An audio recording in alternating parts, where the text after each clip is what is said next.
Well, welcome everybody. I show 2 o'clock, so if there are no objections, uh, I'll introduce things and we can begin. A little distracted admitting people. Welcome. Merry Christmas to everybody. This is the second of seven presentations that the program committee of the Riddle-Steiner branch in Chicago has arranged for the Christmas season. And we're honored and grateful to have Andrew Linnell speaking with us today. Um, his bio briefly. Andrew is the co-founder of Mistech. He retired from a 42-year career in the computer industry in 2013. He had been CTO of Omega Band in Austin, Texas, and also worked at EMC, Compaq, DEC, Wang Labs, and IBM. He is president of the Boston branch of the Anthroposophical Society and a member of the School for Spiritual Science. He's the father of three and the author of 2 children's books, plus an art history book, The Hidden Heretic of the Renaissance, Leonardo. He leads several study groups, and for Mistech, he has published 3 study group guidebooks. He's a frequent lecturer on the role of technology in human evolution, as well as the Christian mysteries. He manages several websites and Facebook pages devoted to Mistech and to the Christian mysteries. And before I hand things over to him, I'll mention a few technical notes. Firstly, I'm Jonathan, and I'm primarily technical host tonight. It's an open meeting. We already have 45 people here, and so in order to maintain order, I'll be actively muting microphones. When the Q&A comes up, we will ask that you put your questions in the chat, and we can address them as they come. I did notice someone coming in on a telephone, so I believe *9 will indicate your raised hand, and then we can know to call on you. So thank you for your cooperation and patience. Blessings on your day and your season. And I'll hand things off to Andrew. Thank you very much. Well, thank you for that wonderful introduction, Jonathan, and for all the technical details. In this hour-long talk, we're going to tour what Renaissance painters had to say about the birth of Jesus and the birth of Christ. We will focus on Christmas paintings. Some of the paintings will be by that pre-Renaissance artist known as Giotto, who you see here with Leonardo, Lippi, and Raphael. And some by that Renaissance artist known as Botticelli. And we'll see plenty of others too. In telling this Christmas story, we will explore paintings known as the Adoration of the Magi, the Slaughter of the Innocents, the Flight into Egypt, and the Revelation to the Shepherds. We will also take a quick review of Leonardo da Vinci's Virgin of the Rocks. Born Alessandro di Marino Filippi in Florence in 1445, Botticelli will be our featured artist. He was first apprenticed to a goldsmith. Then he was enrolled in Andrea del Verrocchio's art school in Florence. Later, he continued his studies with the painter Fra Filippo Lippi. Lippi's own son, Filippino, would later become one of Botticelli's students. Although he was one of the most individual painters of the Italian Renaissance, Sandro Botticelli remained little known for centuries after his death. Eventually, his work was rediscovered late in the 19th century by a group of English artists known as the Pre-Raphaelites. I'll give a quote from Rudolf Steiner. Botticelli, in a certain respect, is most decidedly a painter of the life of soul. Yet he again emancipates within the life of soul the human from that general religious feeling that pervades the work of earlier painters such as Fra Angelico. Botticelli emancipates the human, working once more towards a certain naturalism in the expression of the soul. Here we see the ceiling of the oratory of San Andrea in Ravenna. This is not a painting. Rather, it was done with the lost art of mosaics in the late 15th century. From the top going clockwise, we have the lion, the eagle, the angel man, and the bull. And can I ask, is this being recorded? It is, yes. Okay. Here I have arranged these 4 segments so that you can see them all upright. These 4 images represent the 4 gospel writers. Given that they all have wings, this artist was depicting these as cosmic inspirations for their respective gospel writer, namely Matthew, Luke, John, and Mark. These 4 depictions also represent the 4 zodiac signs of Aquarius, Taurus, Scorpio, and Leo. These are also the 4 group souls to which humans belong during the first 4 ages of the Atlantean epoch. Each of the 4 gospel writers were assigned one of the 4 group souls. Matthew and Luke offer genealogies for the child described in their gospel. Matthew declares up front that he was writing about Jesus Christ. He begins with a genealogy after introducing Jesus as the son of David and son of Abraham. His genealogy is traced from Abraham, who, Matthew says, begat Isaac, and Isaac begat Judah, and so on. Thus, Matthew's genealogy begins with Father Abraham and traces the lineage down to Joseph, who begot Jesus. In contrast, Luke's genealogy begins with Jesus and traces back all the way to Adam, who was the Son of God. He oddly says that Jesus was, quote, a son, as was supposed, of Joseph, end quote. We will explain this later. Luke was writing to one named Theophilus, which means one who loves God. He declares himself to be among the eyewitnesses and servants of the Logos. Pre-Renaissance painters were aware of apocryphal books not included in the canon of the Bible. Such apocryphal book was the Gospel of James, that tells the story of Mary and her parents, Joachim and Anna. According to James, the couple were a disgrace because throughout their years, they had had no children. One day, Joachim was thereby banished from the temple. He fled into the mountains, oh, those esoteric mountains. There, an angel appeared and told him that his sacrifice was accepted and his wife Anna was now pregnant. Joachim rushed back to Jerusalem. The angel had also appeared to Anna to tell her the news and to bid her to go to the city's golden gate to greet her husband. This fresco shows the scene when the couple met. James goes on to tell how Mary's parents, advanced in age, gave her to the temple to be raised there as one of the temple virgins. But when Mary reached puberty, she could no longer remain with the pure virgins of the temple. She had to be given away in marriage.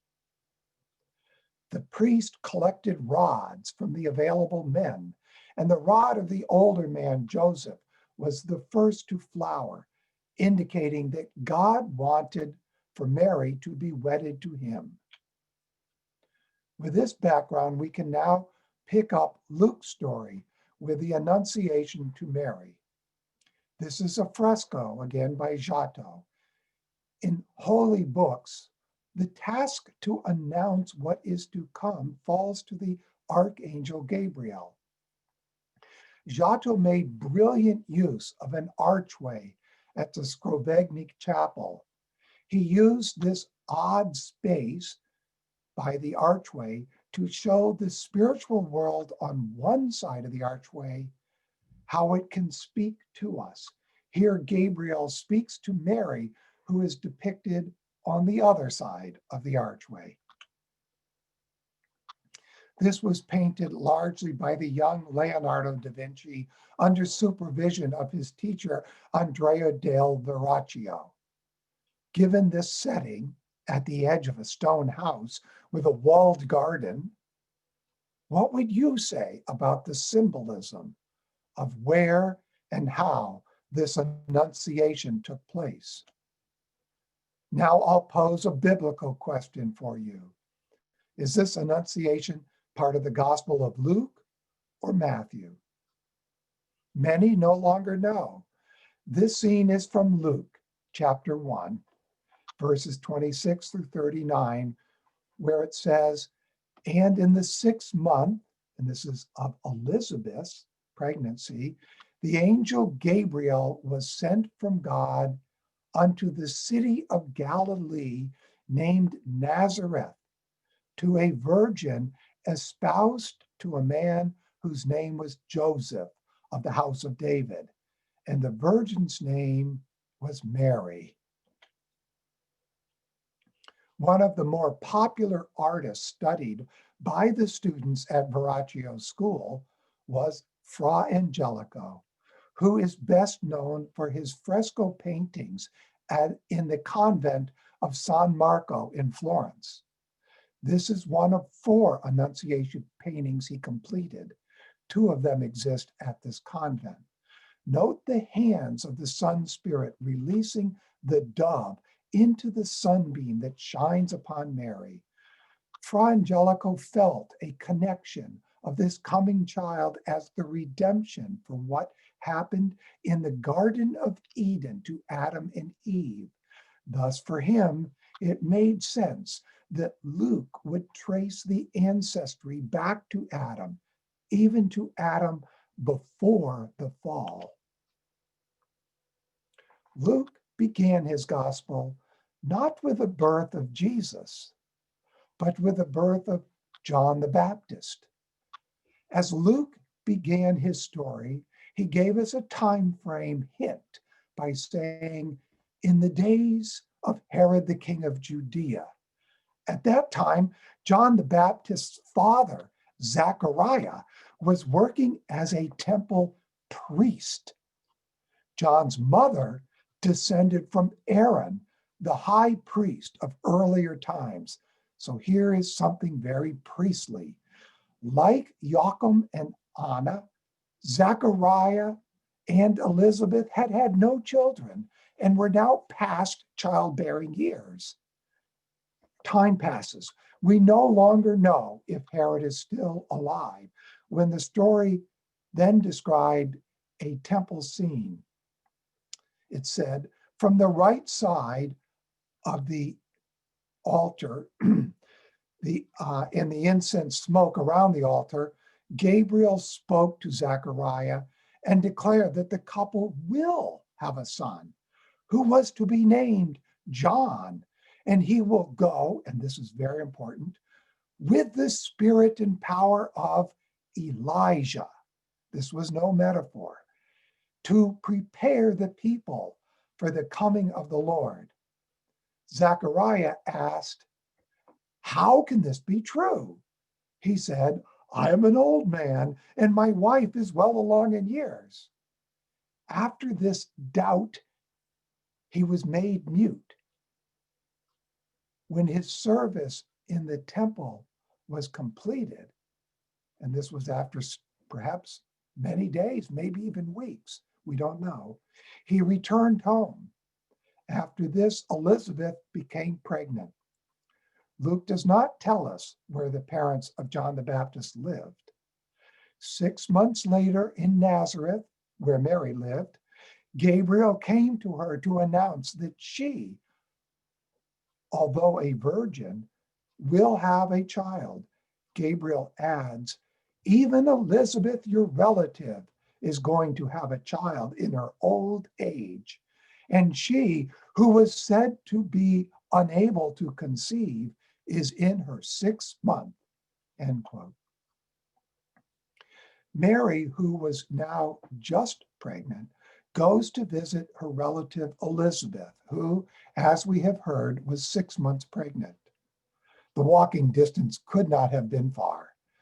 When Elizabeth, and I'll quote, heard the salutation of Mary, the babe leapt in her womb, and Elizabeth was filled with the Holy Spirit.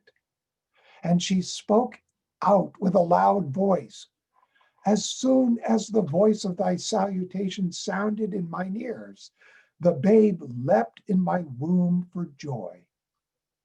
Mary stayed with Elizabeth for about 3 months and returned home just before Elizabeth gave birth. Interestingly, Zachariah could speak again after their child was born and properly named John.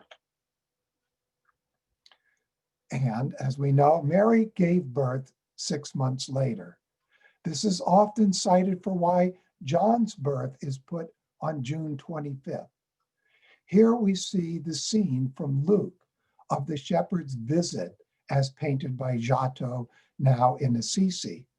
Note Joseph taking a nap and the ox and ass keeping warm the babe who is in swaddling clothes. This scene is from the Gospel of Luke. Note that Matthew does not mention John the Baptist until Jesus is ready for the baptism. Typically, during the pre-Renaissance, we find that the births, as described in Luke and in Matthew, were painted as separate scenes.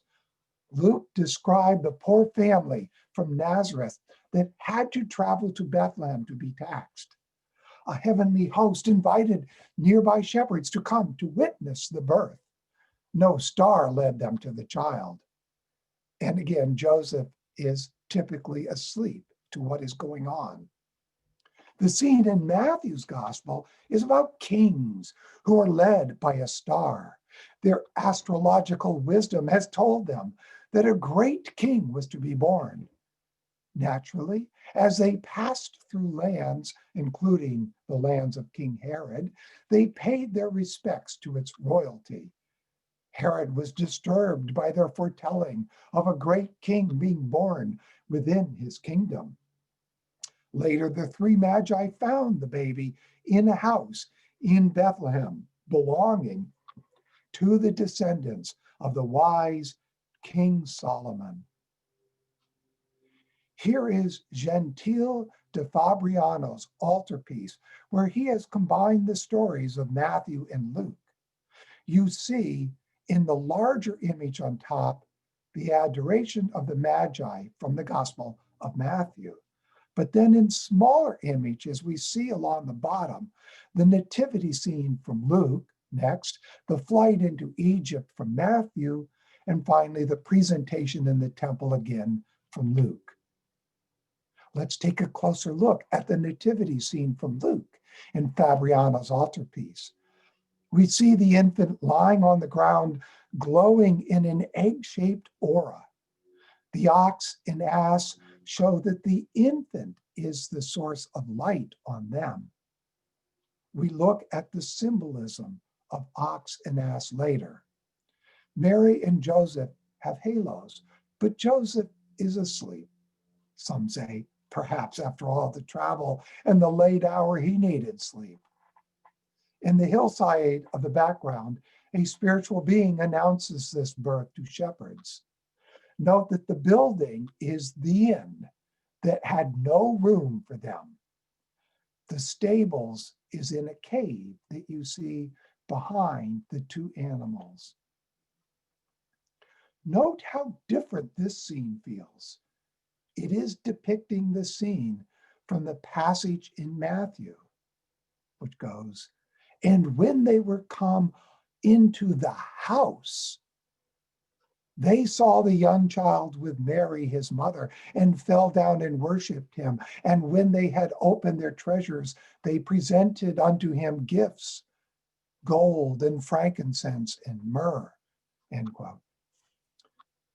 It's interesting. I found on Christmas Day this year an article by a Professor Estrada of Fuller Theological Seminary that appeared in the news, and it claimed, quote, the differences between Matthew and Luke are nearly impossible to reconcile.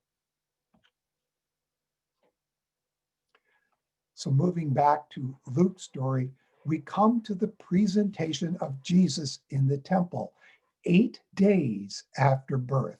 And I hope you all know why it's 8 days. This is Ambrosio Lorenzetti, and it was painted in 1342. It portrays the temple scene for the circumcision. Although this is at least a week after birth, there is no mention of Herod nor of a slaughter of the innocents.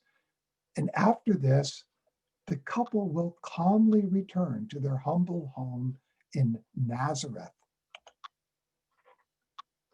In Luke's story, there is no escape into Egypt. Now, it was Jewish custom to present a boy in the temple 8 days after birth. But in this scene, 2 more characters are recognized. Here, Simeon is described from chapter 2 of Luke. And here's the quote. Now there was a man in Jerusalem called Simeon, who was righteous and devout. He was waiting for the consolation of Israel, and the Holy Spirit was on him. It had been revealed to him by this Holy Spirit that he would not die before he had seen the Lord's Messiah. Moved by the Spirit, he went into the temple courts. Now, according to Steiner, this scene was the karmic fulfillment of Asita, who was from the story of Buddha. His spiritual sight recognized the Nirmanakaya of the Gautama Buddha raying out from this child. There was also present the elderly prophetess, Anna. She spoke about the future role of this child. We have been hearing of some differences of the 2 birth stories. This chart outlines some of the major differences between the birth stories of Matthew and Luke. Note that Matthew is about kings, while Luke is about priests. And the spiritual beings speak to Joseph in Matthew and to Mary in Luke. In Matthew, Jesus has at least 6 siblings, while in Luke, he is an only child. Jesus is, that is. Remember that both Mark and John start their gospel story with the baptism as the birth of Christ. Here, Filippino Lippi tried to combine both stories by depicting the visit of the Magi as happening at the stables, as described in Luke. Note, the stables are in ruins, perhaps to emphasize the earthly poverty of the couple. Was Lippi also trying to establish by the ruins a strong contrast between this poor family and the rich kings? Or perhaps that the glorious ancient wisdom had reached its ruins and must now give way to the new? Here is another example of an early Renaissance painting of Adoration, this time by someone you've heard me mention already, Fra Angelico. His Adoration was done also with his student, Filippo Lippi, the father of Filippino Lippi, whose Adoration we just saw. Florentine artists knew this Adoration scene well, because Florence had an annual festival complete with a costume parade that reenacted the Adoration of the Magi every Christmas time. The 3 Medici brothers were often used as the 3 kings. Now note the throng of people depicted. John Walker, who was the second director of London's National Gallery of Art, wrote of this work that the result was, and I'll quote, among the greatest Florentine paintings in the world. It is a climax of beauty, a summary in itself of the whole evolution of the Italian schools of painting in the first half of the 15th century, for it stands at a crossroad of art. The old style, the gay, colorful fairy tale painting of the Middle Ages is ending in an outburst of splendor.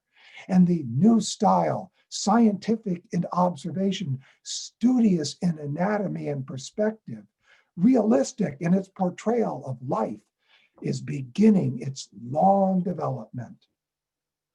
Now, I want you to also note the peacock on the roof of the stables. The symbolism of the raised peacock appears here as well. Peacock feathers have many eyes, suggesting spiritual eyes in this symbol. In a moment, we'll look at the symbolism of ox and ass, but note that neither of these animals appear here. This adoration is by Sandro Botticelli. He, as we heard, was 7 years older than Leonardo, but their apprenticeships in Andrea del Verrocchio schools overlapped, and so they certainly knew each other. What is Sandro Botticelli saying in depicting this background? Perhaps that Rome was in ruins, but so was Charlemagne's Holy Roman Empire, and the Black Plague had ruined medieval life. Was he feeling that Renaissance life was like a new life being born amongst such ruins? Botticelli painted several adorations. This one 3 years later shows this birth is happening among ruins again. Why? It also shows Sandro Botticelli himself in his own painting. But again, it shows no ox nor an ass. This one was completed in 1476. There are a total of 7 known adoration paintings by Botticelli. Note that the crowd size is increasing. Still, no ox and no ass. This appears to be a combination of the ruins of a house before the entrance to a cave. Do you see the cave on the far right? Botticelli painted this adoration in the year Leonardo left Florence for Milan, The cave is no longer depicted, but now ox and ass make an appearance. Clearly, he felt it appropriate to depict this birth of Jesus among ruins.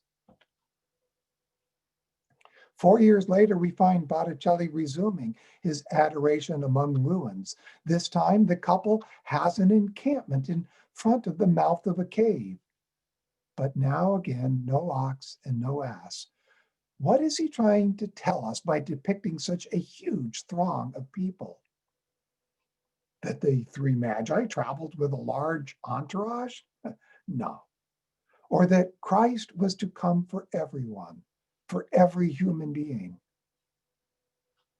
Finally, note the rock areas of the foreground that in a way could also be clouds. A spiritualization of the rock, perhaps?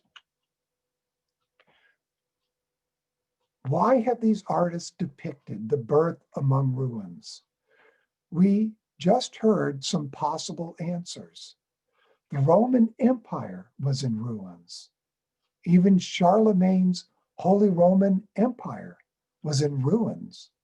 Half of Christianity had fallen to the Ottomans with the loss of the Byzantine Empire. The Roman Church was steeped in corruption. Italy had been reduced to warring city-states. Society itself was in ruins after the Black Plague. Looking even further back in time, The glorious ancient mysteries had long been left in ruins. In their assessment of their contemporary times, did those of the early Renaissance feel that life in general was in ruins and that they had a strong desire for something new?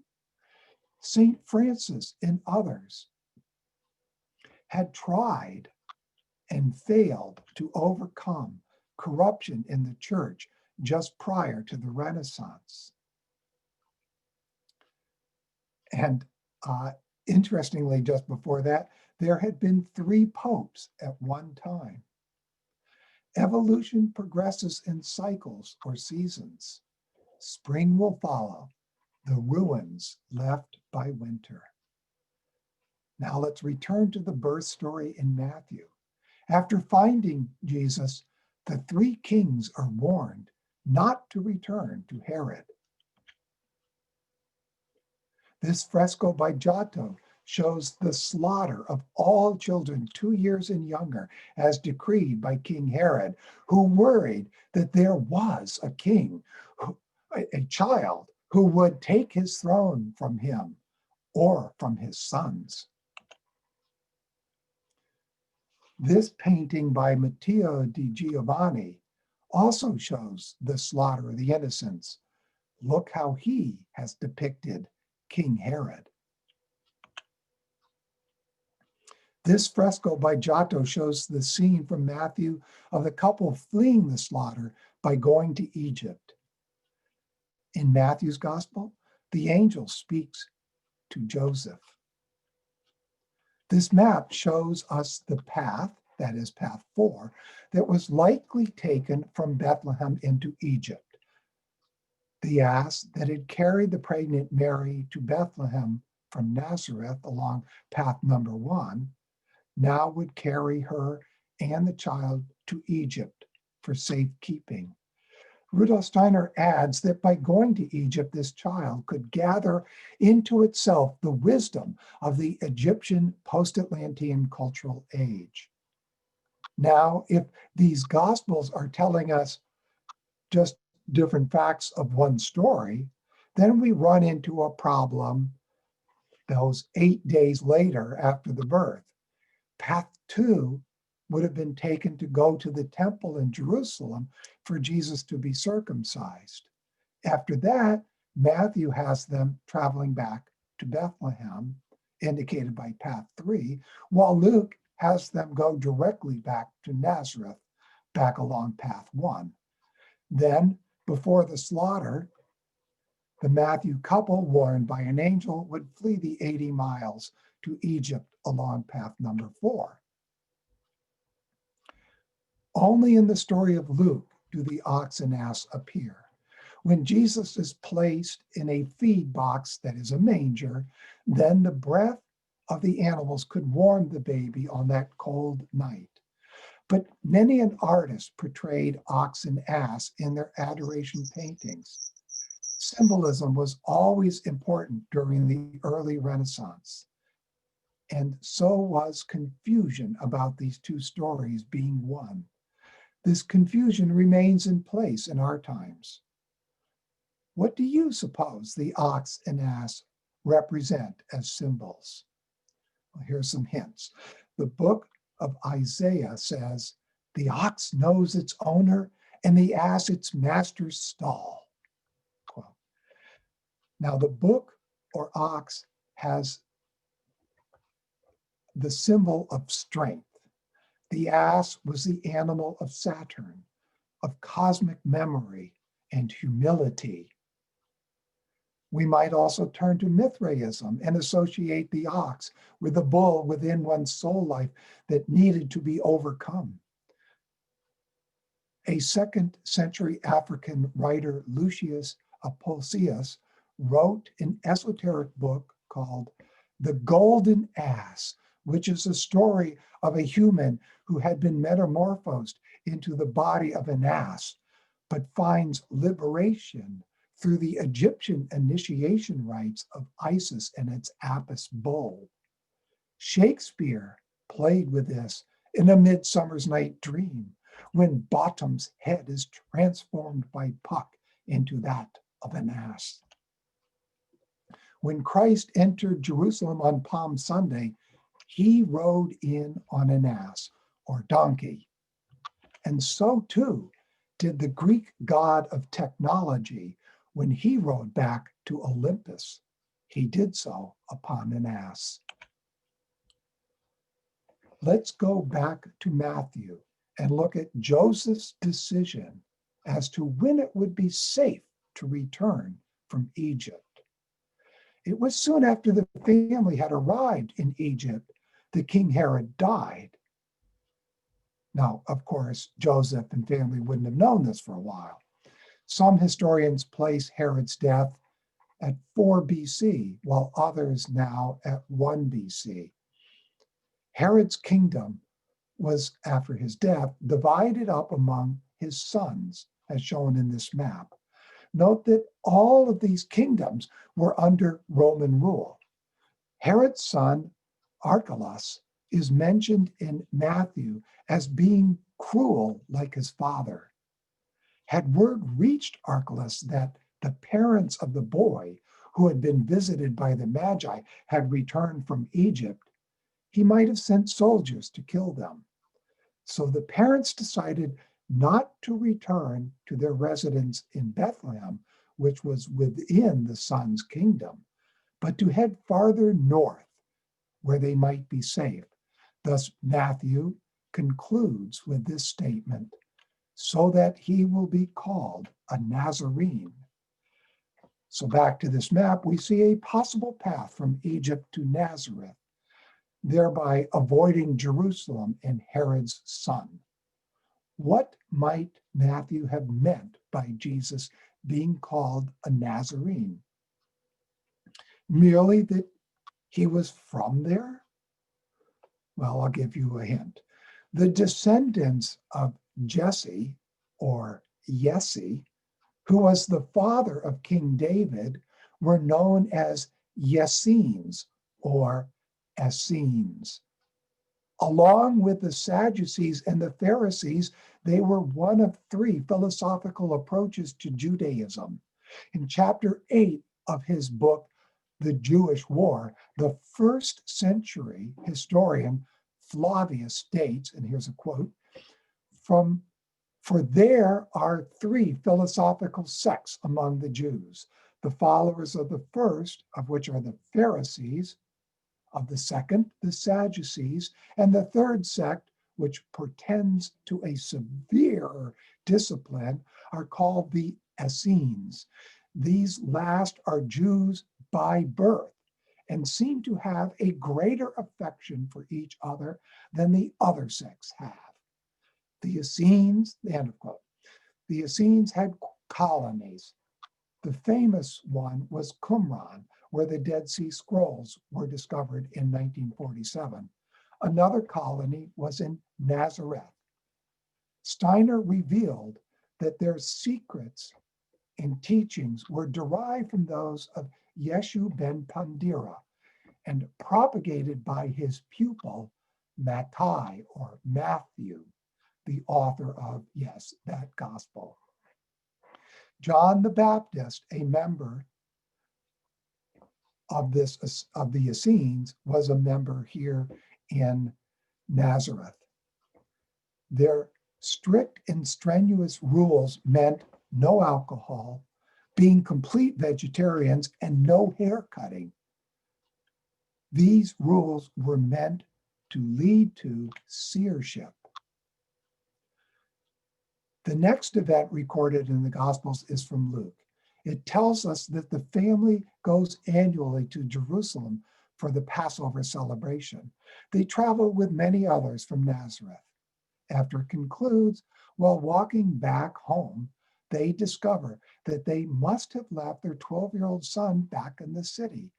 They return, and finally, after 3 more days, they find him in the temple conversing with its doctors. Let's listen in to the conversation of the parents with young Jesus. Now his mother said unto him, Son, Why hast thou dealt with us in this way? Behold, thy father and I have sought thee for over 3 days with much sorrowing. And he said unto them, how is it that ye sought me?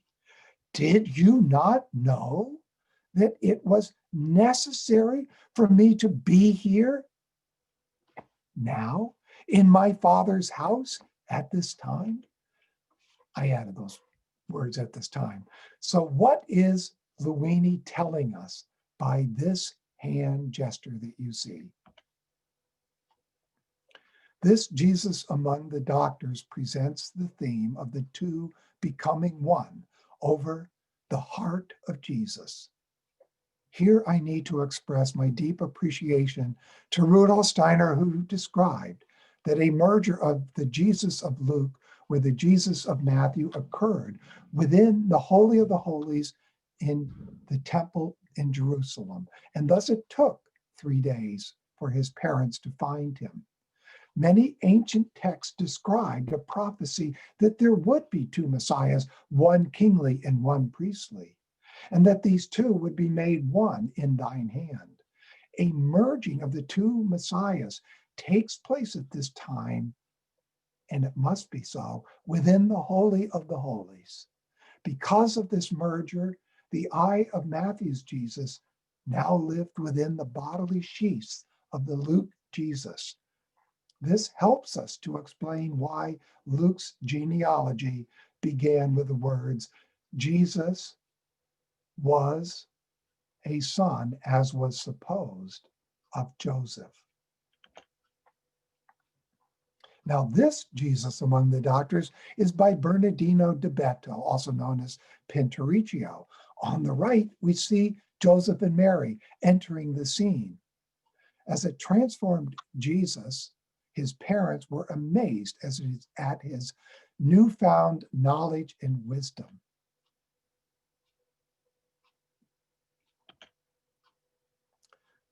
The books of the learned doctors have been thrown on the ground, symbolic that their knowledge fades in the face of this 12-year-old boy.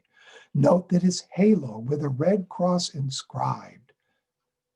Let's look closer. First, notice the hand gesture. It too says the two will become one. Next, we notice the feet.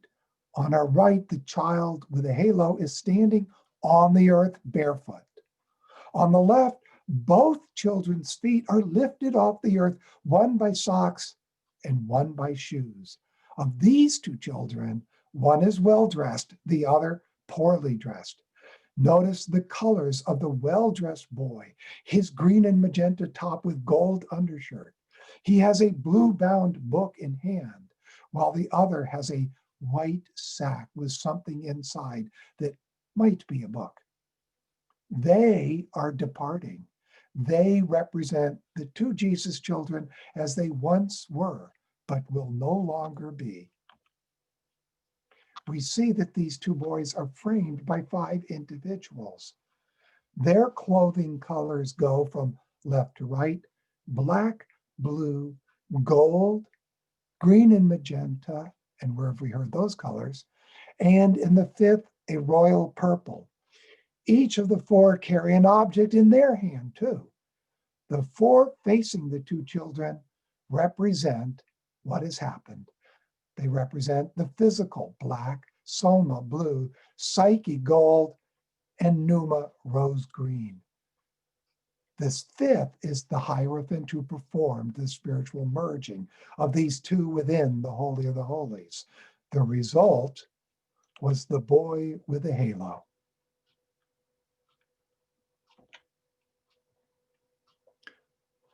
Could the story of Cain and Abel be related? For Abel sacrificed what the gods knew, that is, from the living. Cain sacrificed from his own efforts, working upon the earth. His sacrifice perhaps was from the lifeless. Abel was killed by his half-brother, and his blood becomes in the earth. while Cain is set free. The karma of this had to be resolved before Christ could enter a human body, for that body needed to represent all of humanity. From Leviticus, we learn about animal sacrifice as it once was practiced. 2 goats were brought to the temple for a sacrifice. One, the scapegoat, was let go into the wilderness like Cain.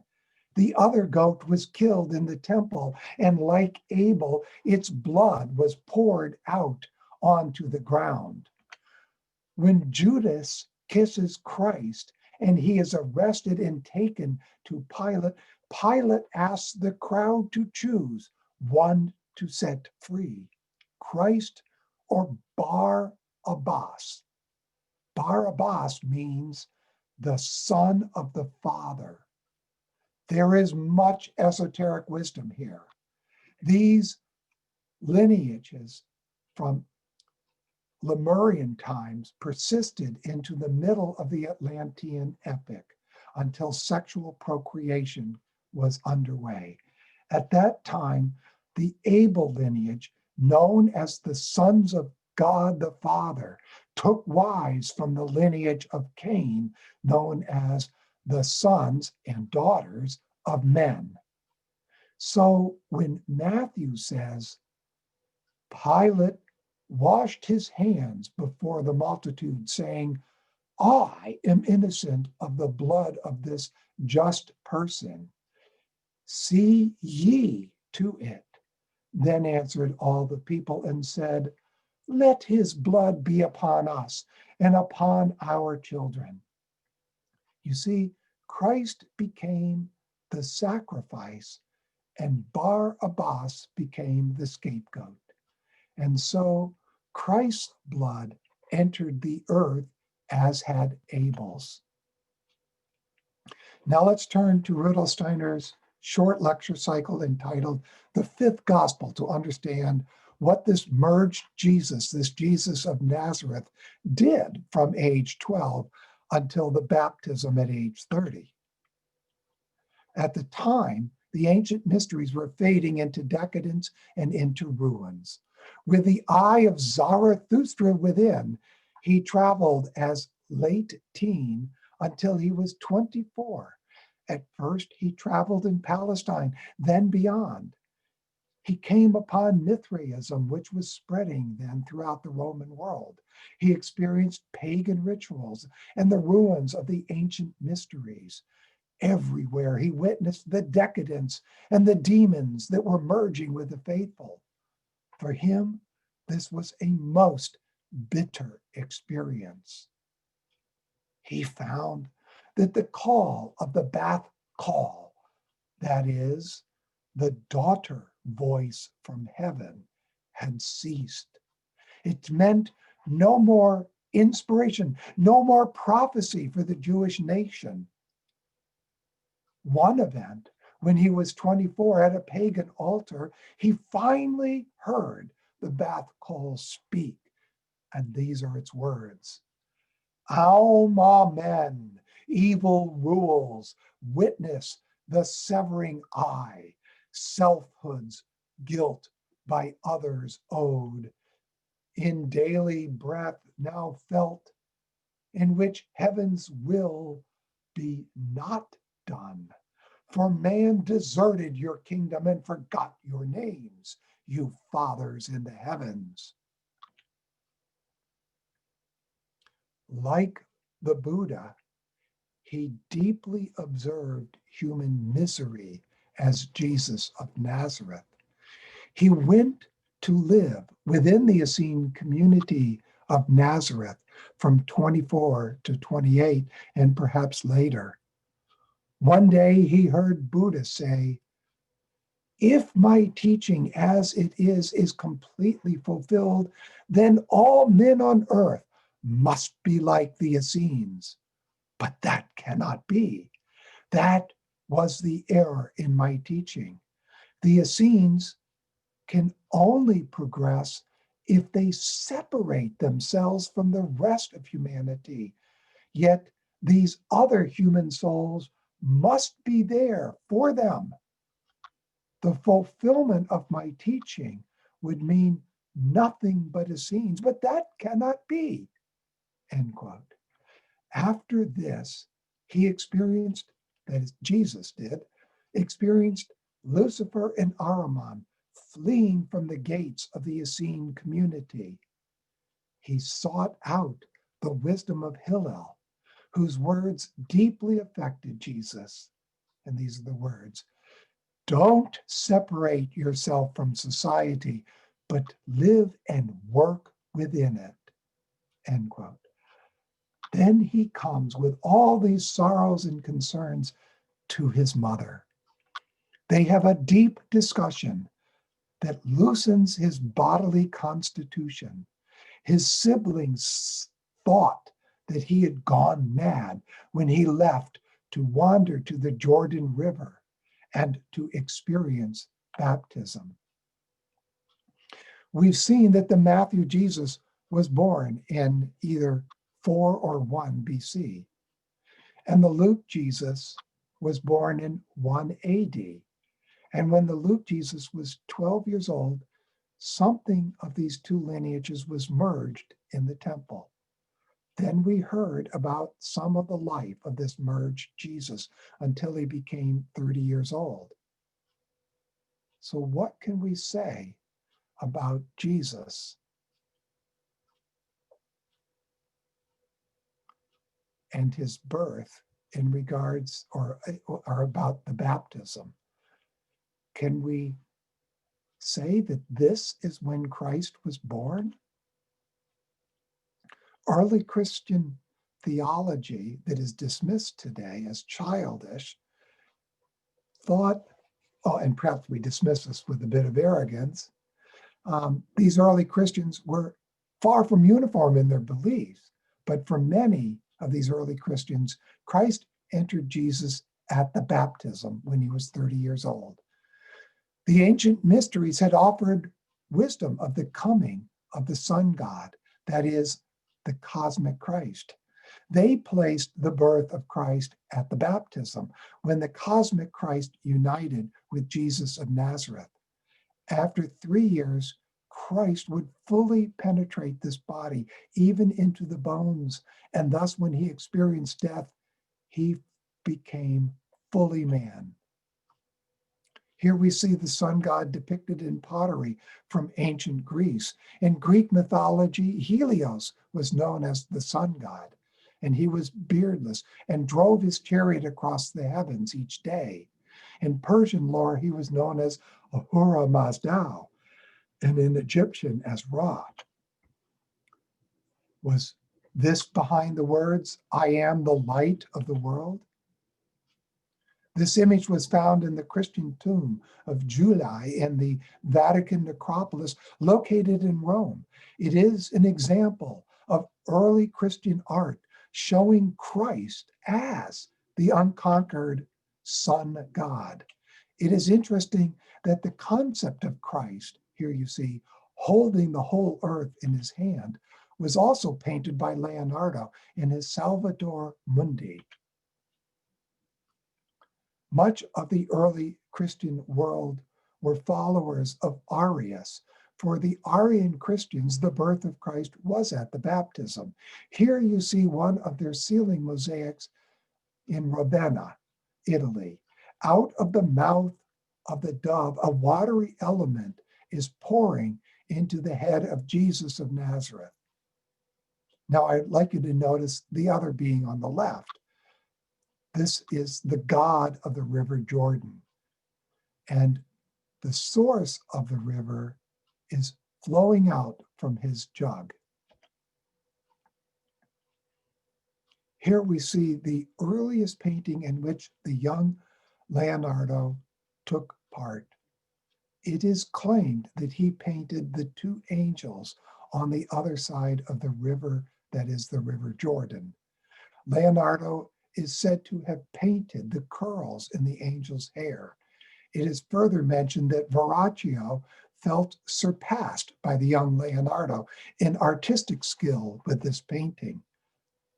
Note that the staff of John in the hands of God that have released the Holy Spirit to descend to and remain upon this Jesus of Nazareth, these symbols. Is there biblical support for Christ's birth happening at the baptism? Indeed, there is. Psalm 2 predicts God will say, "You are my son. Today I have begotten you."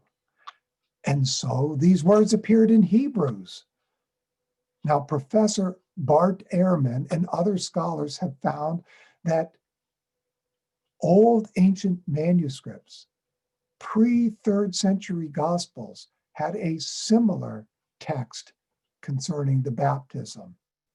Luke, for example, in chapter 3, had God's voice at the baptism saying, "Today I have begotten you." But this was changed later to, "Thou art my beloved son, in thee I am well pleased." Really. We find similar statements in Romans, but similar now in that we're going to look at the human Jesus. And so Paul wrote in Romans, as to his human nature, Jesus was a descendant of David. And in his letter to Galatians, Jesus was born of a woman born under the law, end quote. And thus, he was not Christ at his birth. And in the Shepherd of Hermas, a popular 2nd century text, we find, quote, "Jesus was a virtuous man who became filled with the Holy Spirit of the Son." And lastly, in Theodotus of Byzantium, also a late 2nd century author, quote, "Jesus was a man born of a virgin who lived like other pious men. At his baptism in the Jordan, the Christ came down upon the man Jesus in the likeness of a dove."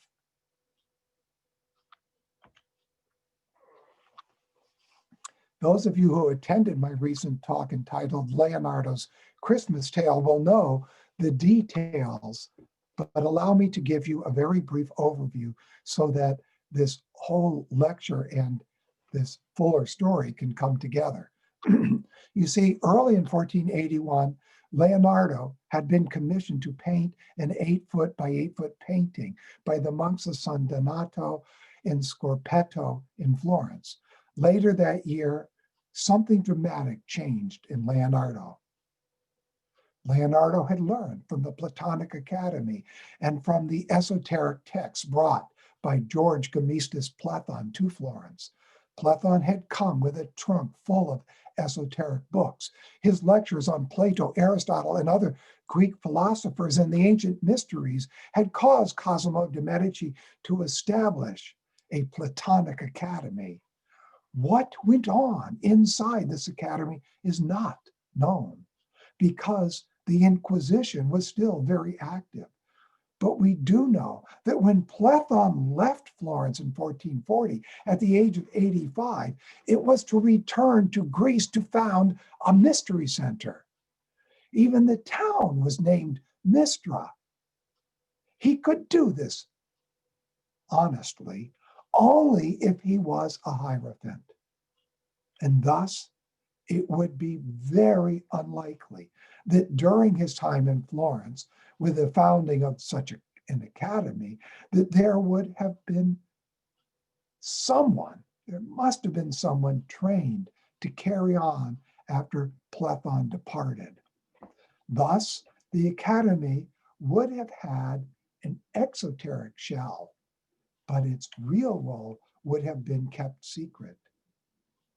And so I suggest Leonardo received an initiation there. And it feels that way because Leonardo founded a similar academy in Milan. This was much more than a discussion group at the Platonic Academy, as some historians have suggested. When Leonardo abandoned his adoration, he immediately began this, the Virgin of the Rocks. But there are at least two copies of it. The explanation is a bit complicated, and we will not have sufficient time to go into it here. What did Leonardo intend to depict and what his clients wanted? That's another story. Naturally, though, we can look at what art historians have to say. They would say that this is Mary that they're pointing at, this the Christ child and John the Baptist, and this an angel. When we look at Leonardo's earliest painting that he did with his teacher Verrocchio, we would have to conclude this is not an angel, but an archangel. But which archangel? Judeo-Christian lore had names for archangels. The National Gallery has claimed she is Uriel, the archangel of summer, for that was the season in which John the Baptist was born. But we have a problem. Why is the archangel with the Christ child and not with John the Baptist? And why is Mary not with her infant? This problem leaves unresolved all four of these characters. If this is not John the Baptist, then who else could it be? We might even ask, is the central figure Mary? For she is not with her child, but she is with John the Baptist. So if not Mary, then who? Notice how the painter has used the sleeve like a stage curtains to draw our attention to these hand gestures. In the original, three hands are on stage. We'll look at the hands for just a moment. This child's other hand is touching the earth element. Note the archangel's left hand supports the child's back, suggesting that this child needs support to be on the earth. Why is this child's left hand placed on the rock? This is the only hand of all 8 hands in the picture that touches the earth element. Is this significant? Keep in mind, Prometheus was chained to the rock element.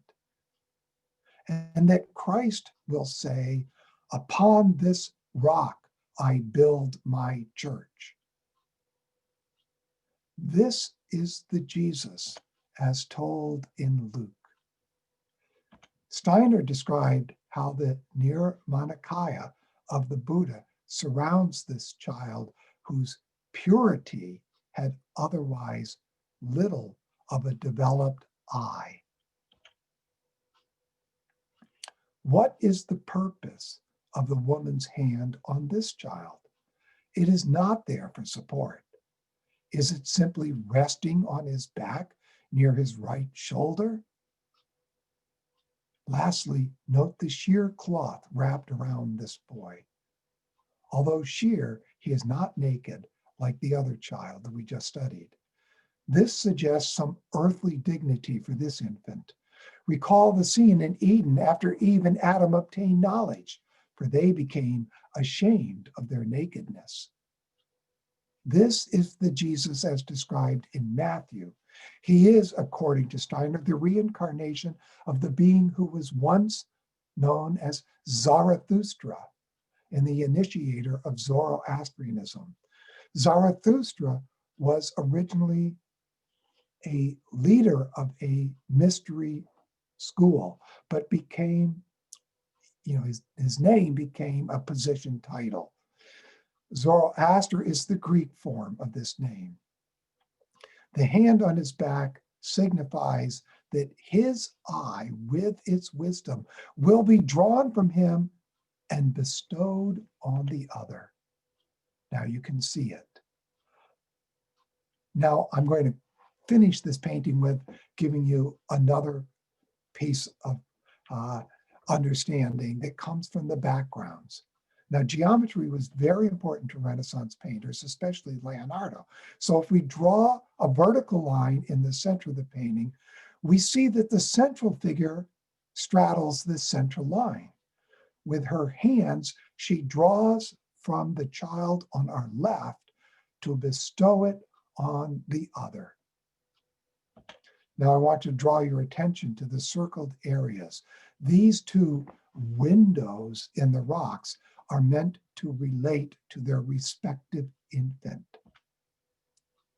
The idea of reincarnation, while absent in Roman Catholicism, was certainly discussed in the Platonic Academy whenever Plato's Transmigration of Souls was its discussion topic. Interestingly, there are two different lineages, as we've heard in Matthew and Luke, and we find that they show up here.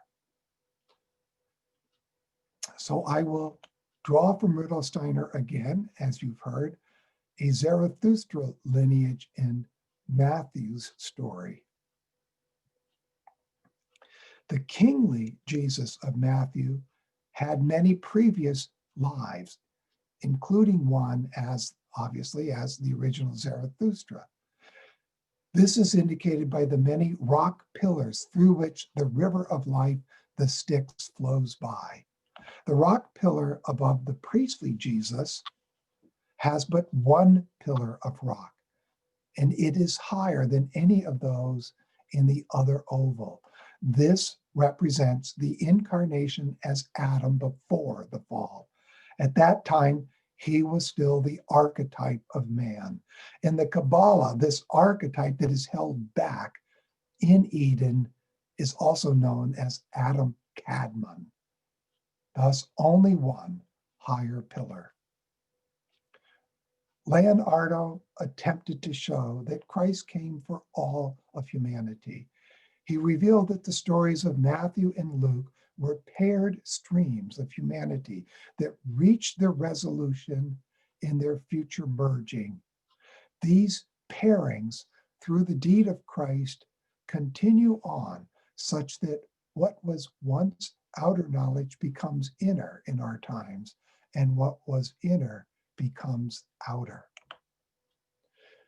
You will find, if I had time, that Leonardo learned about the differences in Luke and Matthew as different families. He learned how these two merged, and that at the age of 30, Christ would enter this prepared body of Jesus of Nazareth. But because of the Inquisition, a very active Inquisition, he had to reveal this in his art, or the art also of his students. So Leonardo got his students to participate in this dismembering of this wisdom, a dismembering like Osiris, so that it could be hidden from the Inquisition, but with someone with Isis-like wisdom could remember these parts. In that previous talk, I also showed how Leonardo's students got involved, but here I'm showing Raphael with his Madonna Terra Nuova. Raphael was only 22 at the time. And how could Leonardo have influenced him? Well, this was painted in 1505. It turns out Leonardo was back from Milan and living in Florence from 1501 to 1506. Now, who are these three children? On our left is John the Baptist. We can tell that by this staff. On the lap of the Madonna is the naked baby Jesus. And with the royal robes on the right is a third boy who has a halo. Who is this? And notice the Madonna's head tilt and hand gesture, right out of Virgin of the Rocks. Like the previous painting, this depicts three children. But here we see John the Baptist in the middle. Given that, then who are these other two? Well, by now you can guess. Note, we have the exact Virgin of the Rocks poses. And as you've guessed, the one on our left, who has the royal robes, is the Jesus from Matthew. And likewise, the boy on the right with this halo composed of 3 crosses on his head to tell us of the 3 who will be crucified on Golgotha is the Jesus of Nazareth, the Jesus also of Luke. So why is John here between them? He is hinting at this transfer when the 2 will be made one, and how this 2 becoming one must occur before the baptism can. So now I'm showing the Virgin of the Rocks in this painting by De Conti together so that you can realize that these 2 paintings are speaking to each other. Note in the central figures, both have the same head tilt. Their hands, although different, have similar gestures. And with John standing in the middle, obviously De Conti knows that these other 2 children are from the Matthew and Luke stories. 30 years after painting his first Adoration, Botticelli painted this scene with both kings of Matthew's story and the shepherds of Luke's. Was this to avoid the Inquisition or to imply knowledge of the future merger of these 2? Gone are the ruins, at least for this painting. Although the name Mystical Nativity came through a later owner, it was meant to be a mystical painting. The inscription at the top gives us an indication of how Botticelli felt about his times being a kind of turning point. It reads, I, Alessandro, in the half time after the time, painted according to the 11th chapter of St. John in the second woe of the apocalypse during the release of the devil for 3.5 years. Then he shall be bound in the 12th chapter, and we shall see as in this picture. After winter will come spring. We are in difficult times today. Is your soul able to give birth to a new spring? Yesterday, we heard Daniel Hafner speak about Christmas in the light of the reappearance of Christ in the etheric, in the realm of life. We find, the finding of Isis, that is, I should say, the new Isis, the divine Sophia, whom man must find if the Christ power that is his since the mystery of Golgotha is to become alive, completely alive, that is to say, filled with light within him.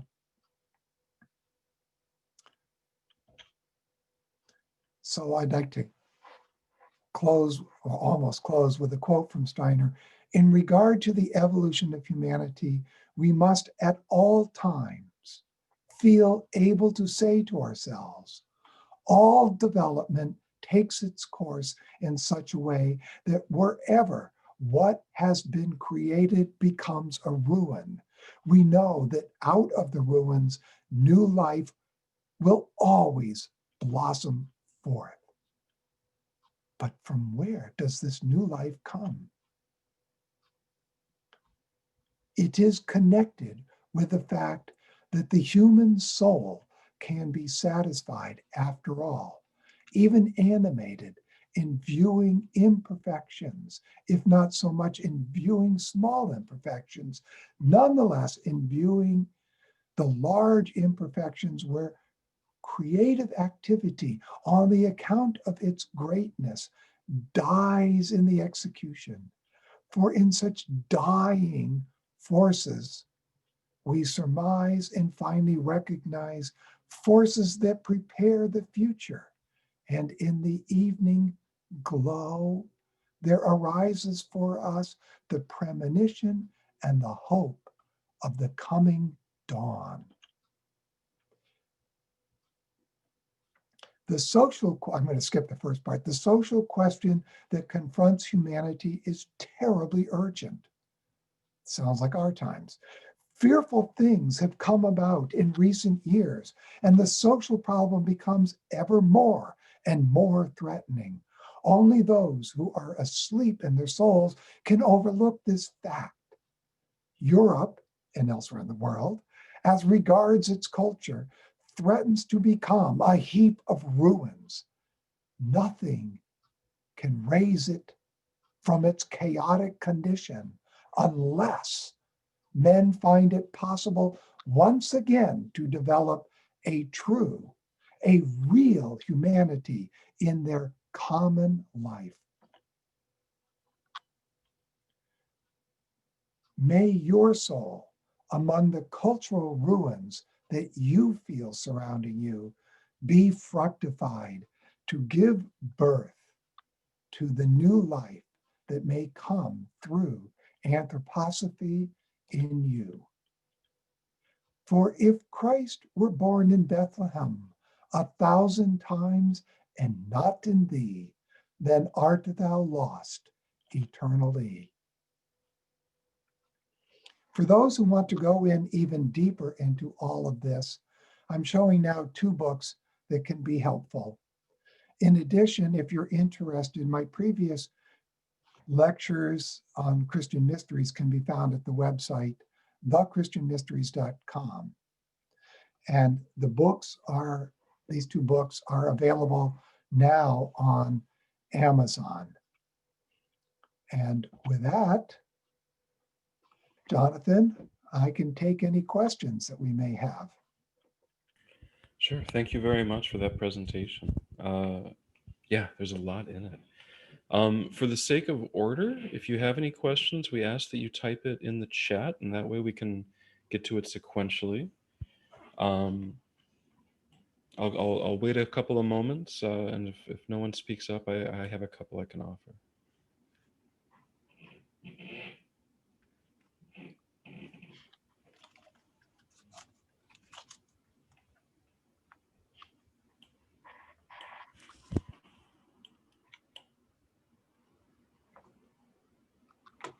Question about the use of the dove in the baptism.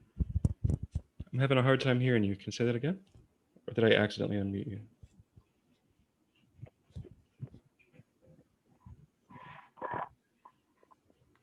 Dave, did you have a question? Yeah, I'm trying to find a better way to be able to speak here. Hold on.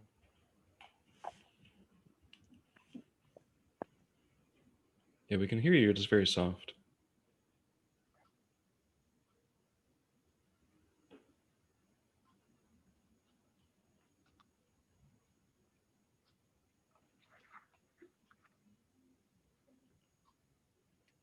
Well, I hope you won't take offense. We'll move on to the next question. And yeah, feel free to type your question in the chat as well. I see one from Francis. I can ask it, or if you feel comfortable, you can unmute Francis. Just go ahead. That's fine. Sure. I see the question. I would like to know the additional ancient sources for research on the 2 Jesus children. Ancient sources, okay. Yes, in the other talk I just did called Leonardo's Christmas Tale, I will give many more of those, but let me just mention for here, one that was available to Leonardo was the 12 patriarchs that speak of a kingly and a priestly Messiah. In the Dead Sea Scrolls, which of course weren't found until 1947, there are several texts in there, one called the Damascus document that describes also the kingly and the priestly messiahs to come. And they also describe this, in thine hand, they will be made one. We also find it in the Pistis Sophia that we have one boy at age 12 that is merged with another that is called his twin. And there is also in that, and it's in chapters 59 through 62, that there is a second Mary that is mentioned in that. So it's, of course, Mary was a very common name. Maria, Mary still is a common name today. And in the Old Testament, there are 4, and I don't have the exact, but it's in the other lecture. I know Numbers is 1, but I'm sorry, I'm not remembering the other 3 that also refer to things like a star will rise and a scepter shall come out of Israel. And this becoming one in thine hand is also mentioned there. So that's some of the ancient texts that are involved in that. I hope that answers your question there. That helps. Thanks a lot. And I'll follow up on the other lecture you gave. Thank you. Okay. Can you hear me?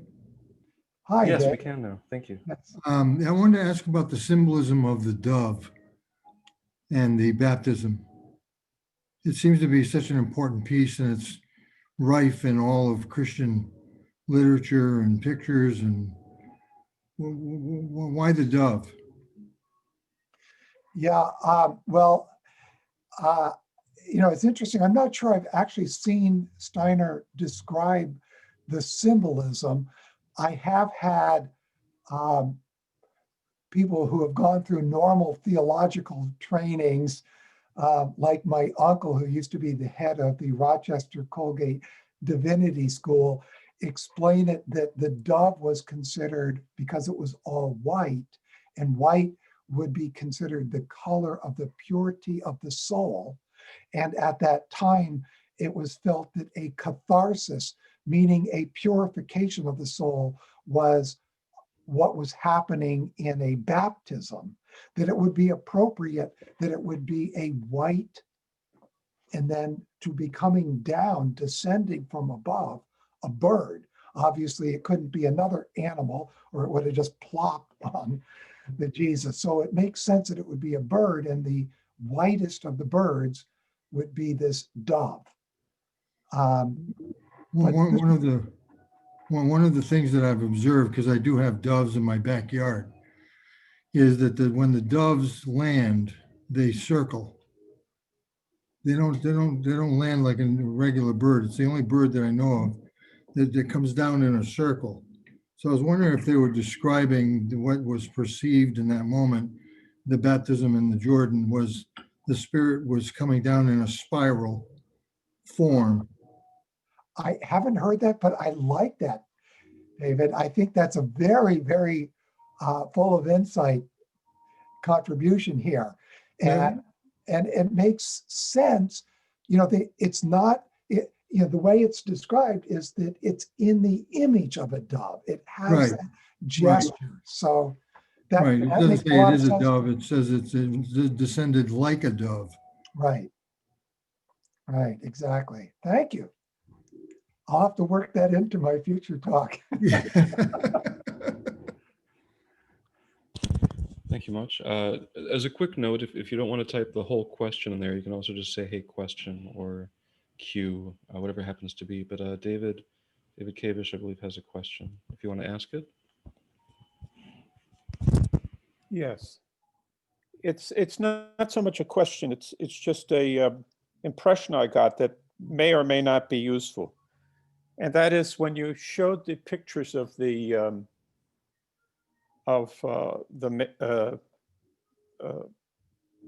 stable, what's usually referred to as a stable, it struck me as they were painted that they might have been Sukkot, and it might be referred to the holiday of Sukkot. And this would, or Sukkot, it depends on which branch of which branch of the speaking of Hebrew you come from. So there are the 3 main wandering holidays of the Jews, right? Which is Shavuot, and Sukkot and Pesach, or Passover. And these, you know, Passover certainly is deeply involved with the telling of the story of Jesus and Christ. And this may be a reference to Sukkot, which is the Feast of the Tabernacles.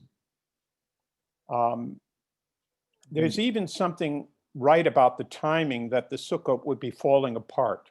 So a sukkah is usually built with open sides, at least one open side. And the top is, you use plant limbs to make the top, not dead wood, you know, like just taken off of a plant. And so you see that in one of the pictures. Anyway, just a thought, and maybe it leads to something further, I don't know. Yeah, thank you, David. I also very much appreciate that. Yeah, the tabernacles, the tent, meaning, you know, this time of wandering, and there was one of the paintings that showed it that way. So a very good observation. Thank you. Yeah, thank you. I believe Angela had a question, if you wish to ask it. Yes, I really enjoyed the dove. I've seen a dove circling, and my son built a sukkah with his class in 3rd grade last year, and I like the connections that you're all making there. Could you help me just take the first step beyond Joseph on the lineage of the 2 Jesuses and how we find them connecting to the priestly and the kingly? Yeah, well, Angela, there's too many names in my Hebrew pronunciation is abysmal. So what I will do is make it give you the sort of shorter version, which is in Matthew and Luke, we both go back to Abraham, but in coming forward from Abraham, we come to David in both of them. And actually, they don't always line up perfectly, but we do come to David. And then from David, we have 2, in Matthew, we go through Solomon, the king, and in Luke, we go through Nathan, the priest. And then they are different, although there's some names that look similar. And so several theologian historians have tried to say, well, because they're similar, they just must be different spellings of the same word. Now, Joseph is like Maria and all, is a very common name at that time. So I hope that helps. But Oh yeah.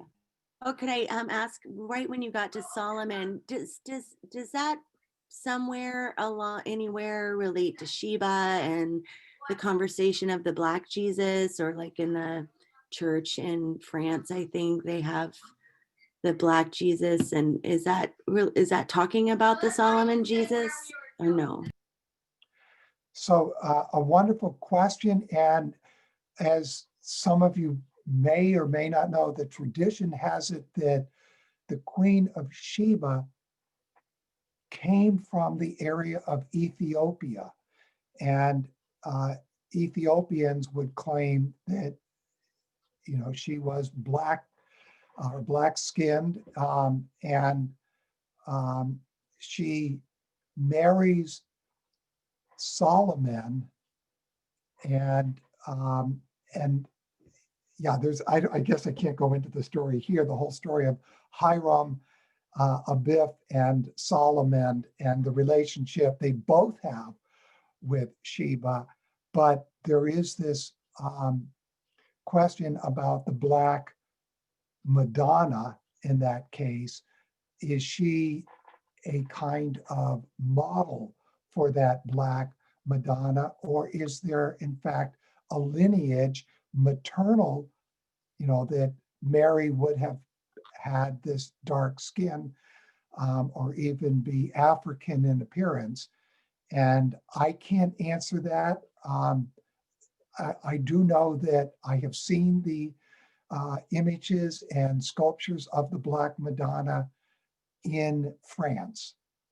So, there's no question it exists, but the whole history of the story of Joseph of Arimathea coming with, and often it's Mary Magdalene to Marseille in France, and then crossing France and proceeding on across England, trying to go as far west as they could go.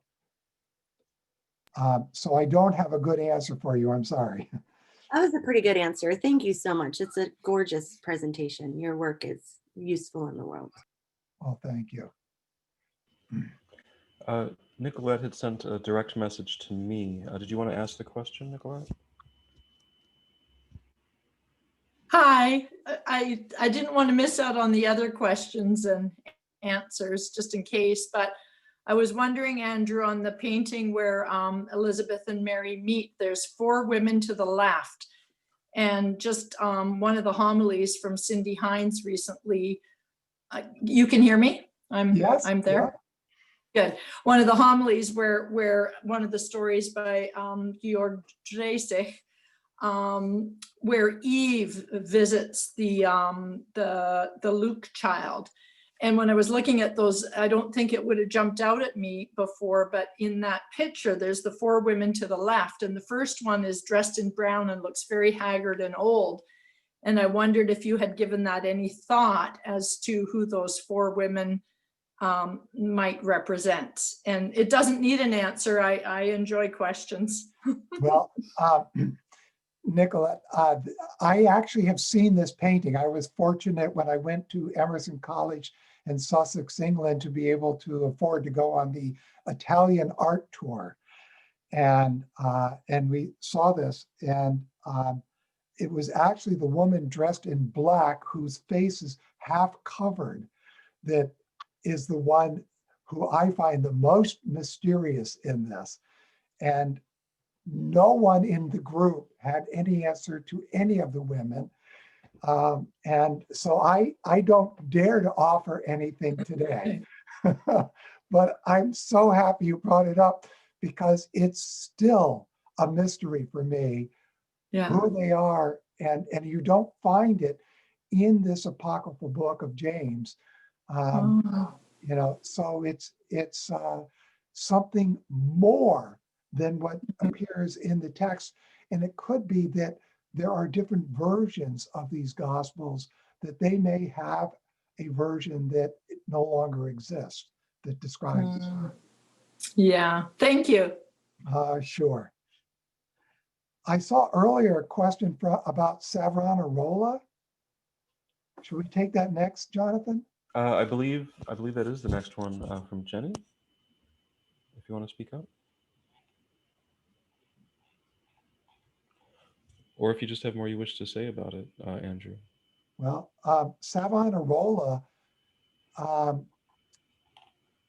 became a major figure of Florence. He had previously been in Ferrara, where the Este family had a role similar to the Medici family, and then he was reassigned to be the lector at San Marco, the convent where Fra Angelico paintings and so on are.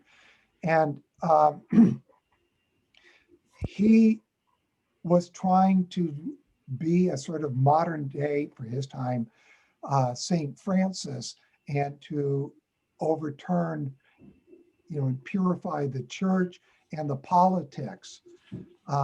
Unfortunately, but to his credit, to an extent, he claimed to have visions of the Holy Mary, and people believed him, and so this helped him justify his position on how to turn Florence into the new Jerusalem. He later falls out of favor with the Pope, but during this time, he caused to overthrow and push out the Medici family from Florence. And mobs would gather up what they considered was vain art and destroy it, like book burnings. Vain art was considered, well, you kind of get the idea, almost something that fundamentalists might consider if there were naked images on paintings and so on.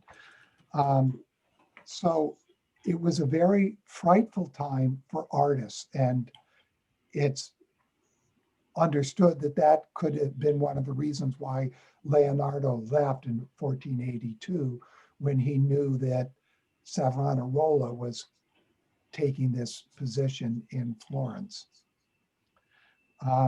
It's also felt that Botticelli,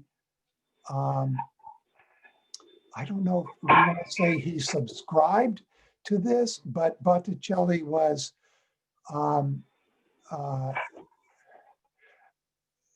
at least afraid of Savonarola. So it's not exactly sure what his role was, but several have assumed that he was eventually part of Botticelli's organization. And then after Savonarola was burned at the stake, Botticelli was sort of freed of that. I hope that helps. May I say something about that? Oh, yes, please. My history of art teacher, Beulah Emmett, long ago, said that really Savonarola destroyed Botticelli's work. And if you look at it, which obviously you do, there's a huge difference between his early works and then the works that he did under the so-called Christianity of Savonarola. Yeah. Question mark. I'll have to take a look at that. It's funny you mentioned Beulah Emmett, since I spent much of my adult years in Wilton sending kids to Pine Hill. And I taught at High Mowing a little bit, not as one of their faculty, but the very first computer course in a Waldorf school. Well, I went there long before that. Okay, yeah, that was 1982. So, David, Thank you. Jonathan, the next, yes, you're very welcome. Thank you. What's our next question, Jonathan? All right, let me rediscover that. I know that someone had asked if we're recording, and I responded in the chat, but I'll share verbally that we are recording it, and pending Andrew's approval, we'll post it online and we'll put that on our website, or you can also email us at info@rschicago.org to request that link when it's ready. After that, I see a question from Sandra, if you would like to ask it. And I'm going to mute Greg's microphone. Why don't you go ahead and read it on my behalf, if you would? I'd be happy to. Thank you. It's a revelation to me that apparently some of the painters whose work you shared were aware of there being two Jesus children. I'm especially struck by the fact that several paintings show both the children in the same scene. How is it that they were aware? Yeah, so Sandra, the other talk I did goes deeply into this, so I invite you to check it out on thechristianmysteries.com. And it's under lectures there. The point, though, just to help you out, is that this George Gemistus Plethon brought to Florence a trunk full of esoteric books. And these, and plus his lectures, were the inspiration for the Platonic Academy. Why it's named after Plato is indicative of what would have gone on in this academy, and of Plethon, whose name is derived from Plato, what he knew about, shall we say, the esoteric side of Plato, which he gave in these lectures that got even the Cardinal Bessarion totally excited about reincarnation. So how does two Jesus children? Well, there were many who surmised such a thing when they read the Gospels and could not bring Luke and Matthew together. They are completely different families, which is why I posted something about this from Christmas Day from this theological seminary where this professor is saying, boy, it's really hard to reconcile these. And he posts a whole article on that. So I can send more of that information to anybody, but that other lecture will go into this much more. I also point out in that not only were two messiahs expected, but the whole idea of looking at the birth was not part of Christianity until after 354 AD, when Christianity had become part of the religion of the Roman Empire.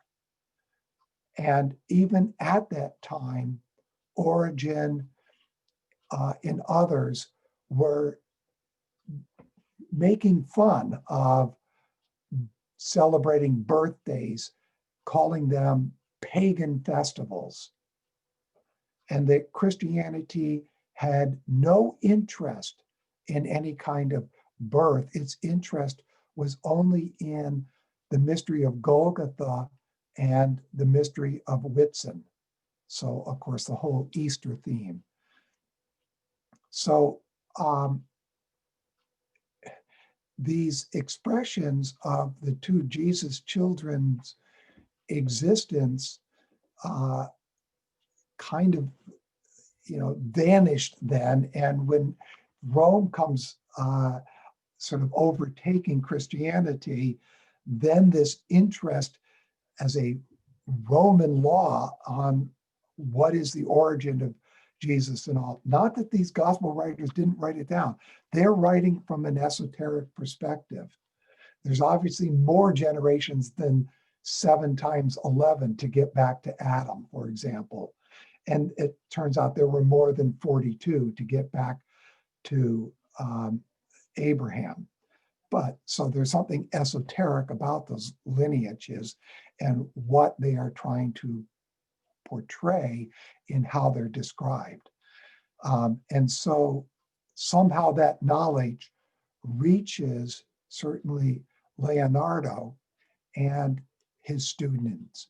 And Leonardo brings it to the students. And so they all partake in revealing of this mystery of the two children.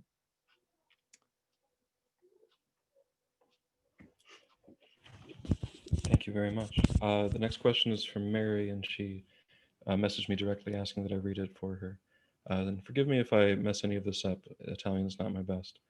Botticelli destroyed most of his paintings in the bonfire of the vanities. The Medicis were his patrons. I'm wondering whether those paintings elaborated on the two Jesuses, and was that what the fundamentalist preacher Savonarola was trying to refute or cover up? It's a good question. And of course, we have no evidence that I know of. Nobody made a sketch, or if there did, they don't exist anymore or haven't been found, of what Botticelli's other paintings that were destroyed. And it's very unfortunate that those paintings were destroyed. I don't know how many, but yeah, as I was trying to say sort of before, Botticelli backed off, from, and he didn't leave Florence. So he bowed down, so to speak, to Savonarola and his mobs. So it's unfortunate, but yeah, I do wonder that too. If he knew any of this, and what he might have done to portray it to not get into trouble with the Inquisition. Okay, Jonathan. Sure, thank you. I'll just, let's see. I'm going to skip over these statements. They're helpful statements, but move on to questions. There's one from Anne, if you'd like to speak it, otherwise I can speak for you.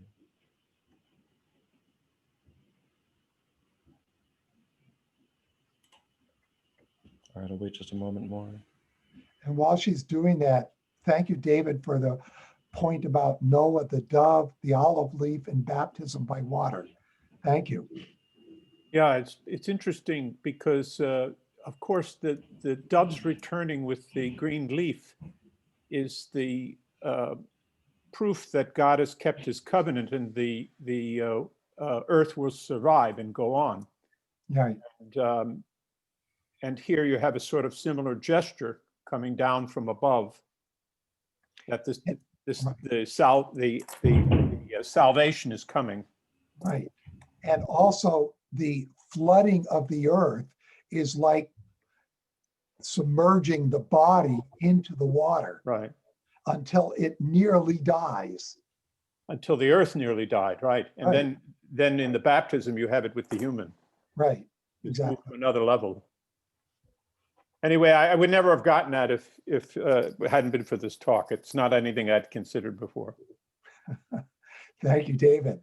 We should make a good team. You're way ahead of me, I'm afraid. I'm not afraid, I'm happy. Yeah. Me too. Thank you.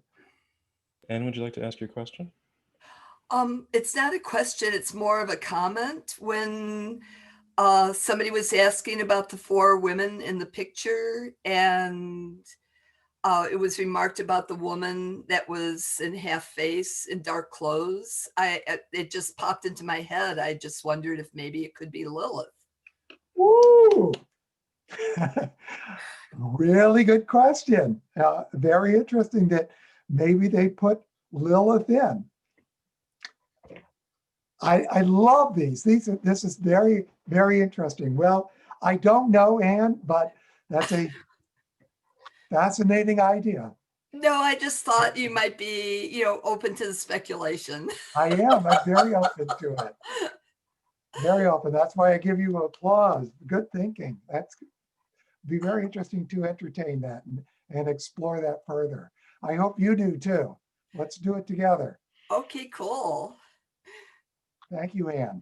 You're welcome. I really enjoyed your presentation, Andrew. Thank you so much. Thank you for saying that. Yeah. Yeah, thank you.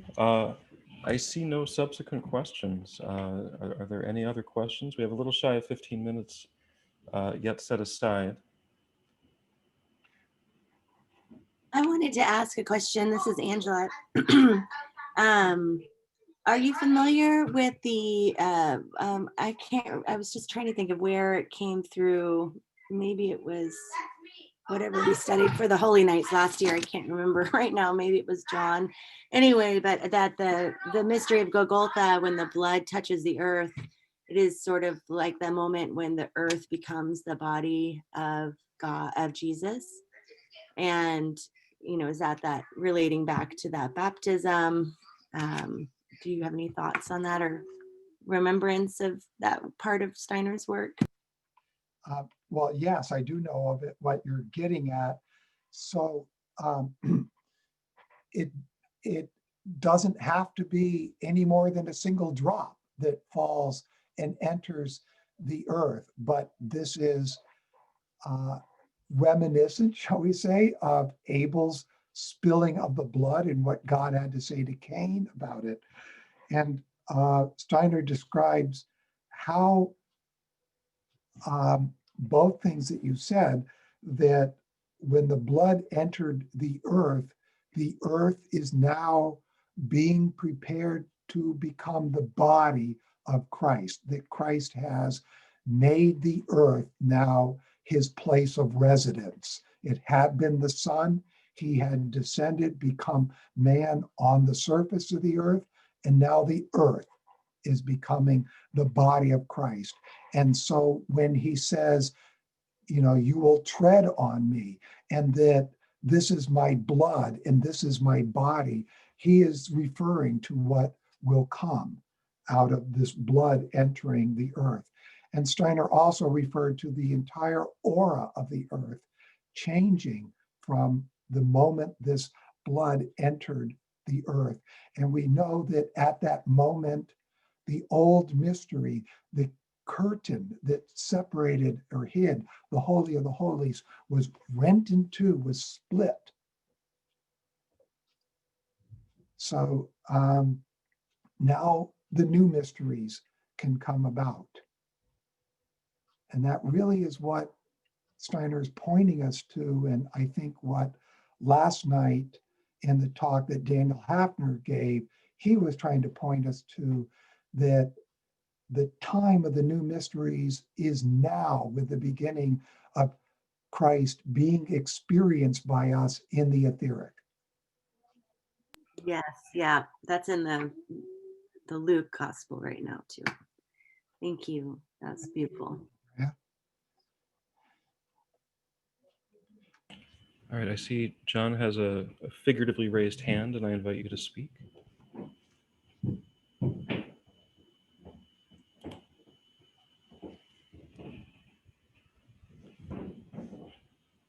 If you can manage to unmute.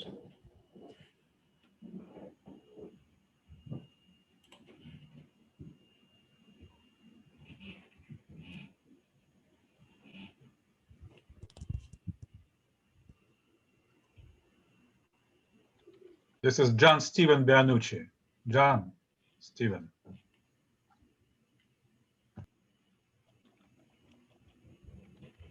That is he. Well, I see another question, so maybe we'll take that while John's unmuting. Eduardo? I can ask the question. Yes, my question is that, yeah, go you know, ahead, about sorry. the etherization of the blood. If this is the union of Jesus etheric with the earth etheric, in that sense, like the etheric body with the Jesus etheric body with the etheric body of the being of earth or Gaia. Yes. Is there a relation there? Well, it would be beginning immediately. Yes, Eduardo. But it's not complete. He will take 3 days for this, right? He'll take the rest of Friday, all day Saturday, and a little bit of Sunday morning.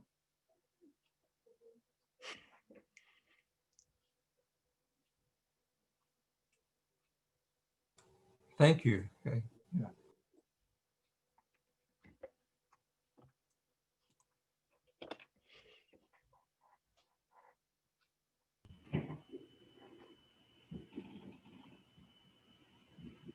All right, there's this question from Victoria. If you'd like to ask, or I can ask. I can ask. Sure. Hi, Andrew. Thank you so much for the wonderful presentation. I have a question regarding to Jesus and the Holy Spirit. Like, how did they participate in the what were their role and the relation in the conception of the two Jesus, in the two Jesus? Sorry, I just didn't quite catch the beginning. Your voice was kind of splitting up for me. So could you ask your question again about the two Jesus children? Sorry, Victoria. Yes, no, it's okay. It's about the father of Jesus, like were Joseph of the Holy Spirit, and could you say something about that, please? Oh.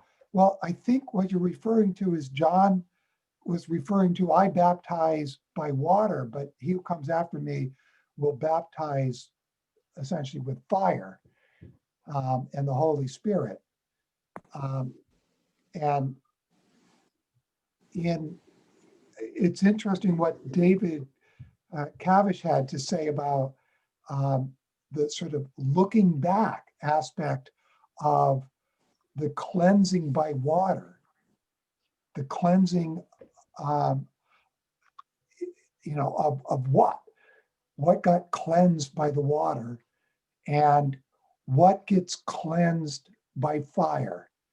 And after we die, we know that all of our attachments to earthly things cause us to feel the experience as if we are burning. It is a burning pain that we feel in this cleansing of us in Kamaloka. And that experience, in a way, must be gone through by people here in order to develop those spiritual organs of perception, a kind of cleansing, just as the Essenes were trying to develop a seership, so did John the Baptist in his form of cleansing with water and holding the person under to a near-death experience. So the new way, where the etheric body is not lifted out of the physical body, is a kind of cleansing with fire.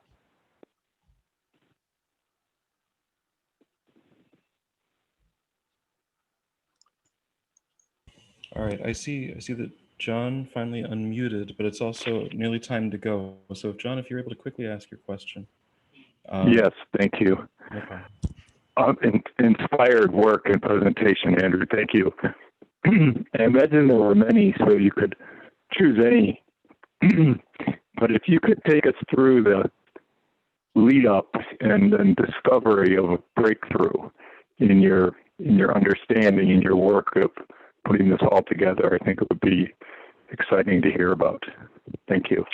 Oh, well, there's going to be several moments that I would point to.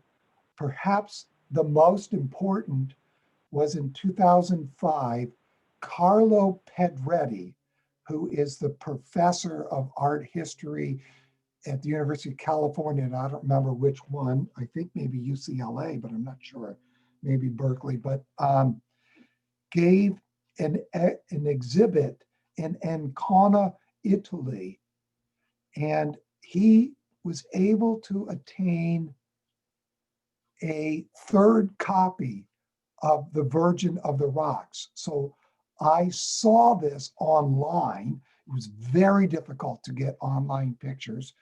I won't tell you how necessarily, but I got to see pictures, and one of the pictures shocked me, and that was the one that I showed with John the Baptist, and he is between what were called holy infants embracing in other pictures. These two children, and I had that sudden moment. Not only did I see John the Baptist there by one of his students, but I saw the same two children that had appeared in Holy Infants Embracing, which appears in over 30 paintings related to Leonardo, as well as a number of Madonnas. The pictures suddenly came together. And I know you know what I mean by that, suddenly, but it took years of work after that to get that sudden picture laid out thoroughly and understood thoroughly. And I think you know what I mean. So that was 2005. And I think it was sort of 2007 that I first started writing articles and trying to put together these websites like the Christian Mysteries through that inspiration. But there were earlier ones. And just as an aside, and I know we're almost out of time, I will mention that a woman that I was dating way back in 1975 had picked up a hitchhiker who had told her to get a book called Man and the World in the Light of Anthroposophy by Stuart Easton. And within, before that she got the book, she had moved in with me. Ooh, we weren't married us yet. And one night, and I was working for IBM at the time, she woke me up to read me a passage where Stuart Easton was talking about two Jesus children. And I was so upset with her that she would wake me up to read me this, that I went on a mission to prove how ridiculous anthroposophy was, especially in this notion of two Jesus children. And now here I am. So I want to thank you all, and I want to thank you for that last question, John. I would also, if so, let me, I'm going to close with a very quick viewing of something that I want you all to see. Why is this not? Watch this, okay? Watch where the child moves.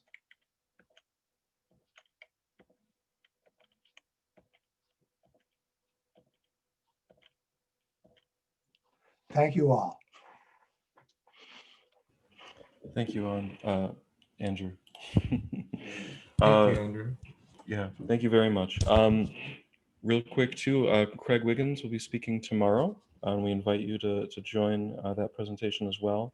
And we're blessed to host Peter Selg on the 30th. So Merry Christmas, blessings to you all, and have a good day.